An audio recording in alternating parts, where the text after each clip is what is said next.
ఈరోజు మనం ఒక మంచి కథ తెలుసుకుందాం. కరుణతో నిండిన ఒక మహిళ కథ.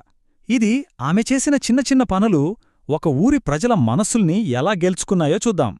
ఈ కథ మనందరికీ ఎంతో స్ఫూర్తినిస్తుంది ఖచ్చితంగా. ఒక్కసారి ఊహించుకోండి, చాలా చాలా ఏళ్ల క్రితం సముద్రం ఒడ్డున యొప్ప అనే ఒక అందమైన పట్టణం ఉండేది. అదెప్పుడూ ఓడలతో, వ్యాపారులతో, రకరకాల మనుషులతో సందడిగా ఉండేదన్నమాట. మన కథ మొదలయ్యేది అక్కడే. ఆ సందడి పట్టణంలో అందరికీ తెలిసిన, అందరూ ఎంతో ఇష్టపడే ఒక మహిళ ఉండేది. ఆమెను ఎందుకంతగా ప్రేమించేవారంటే ఆమె మనసు నిండా దయ, కరుణ తప్ప మరేమీ ఉండేది కాదు. ఆమె పేరే దోర్కా. ఆమె జీవితానికి ఒకే ఒక లక్ష్యముండేది. తన గురించి తనాలోచించుకోవడం కన్నా చుట్టూ ఉన్న వాళ్ల అవసరాలు తీర్చడమే ముఖ్యం అనుకునేది. చెప్పాలంటే ఆమె జీవితం మొత్తం నిస్వార్థ సేవకే అంకితం. దోర్కాకి ఒక విషయం బాగా తెలుసు. ప్రేమ అంటే కేవలం మంచి మాటలు చెప్పడం కాదు, మన పనుల్లో దాన్ని చూపించాలి అని. అందుకే ఆమె ఎప్పుడూ తన ప్రేమను తన చేతల ద్వారానే అందరికీ పంచేది. మరి దోర్కా తన దయను ఎలా చూపించేది అంటే, ఆమె ముందుగా తన చుట్టూ చూసేది. ఎవరు పేదవాళ్లు, ఎవరికి సహాయం కావాలి, ముఖ్యంగా భర్తల్ని కోల్పోయిన వెధవలు ఎవరున్నారని గమనించేది. తరువాత వాళ్లకోసం తన చేతులతో అందమైన వెచ్చని బట్టలు కుట్టేది. ఆ తర్వాత వాటిని తీసుకెళ్లి ఎంతో ప్రేమగా వాళ్లకు బహుమతిగా ఇచ్చేది. వాళ్ల ముఖాల్లోని సంతోషమే ఆమెకు నిజమైన ఆనందం. కాని అంతా హాయిగా సాగిపోతున్నప్పుడు అనుకోకుండా ఒక విషాదం జరిగింది. అందరినీ అంతలా ప్రేమించే దొర్కా తిడీరిన అనారోగ్యం పాలై చనిపోయింది. ఈ వార్త తెలియగానే ఆ పట్టణమంతా శోకసంద్రంలో మునిగిపోయింది.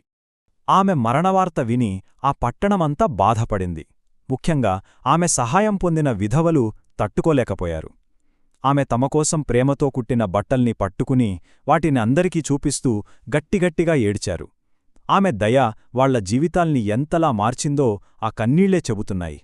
అందరూ నిరాశలో ఉన్న ఆ సమయంలో కథ ఇలాగే ముగిసిపోతుందా, లేకపోతే ఏదైనా అద్భుతం జరగనుందా? అప్పుడు అక్కడి ప్రజలు పేతురు అనే ఒక గొప్ప దైవభక్తుణ్ణి పిలిపించారు. ఆయన వచ్చి దోర్కా నిర్జీవంగా ఉన్న గదిలోకి వెళ్లారు. అక్కడాయన మోకాళ్లమీద నిలబడి మనస్ఫూర్తిగా ప్రార్థించడం మొదలుపెట్టారు. బయట ఉన్నవాళ్లంతా ఏం జరుగుతుందా అని ఉత్కంఠతో ఎదురుచూస్తున్నారు. పేతురు ప్రార్థన ముగించారో లేదో అక్కడొక మహా అద్భుతం జరిగింది. దోర్కా కళ్ళు తెరిచింది, లేచి కూర్చుంది. ఆమె మళ్లీ బ్రతికింది.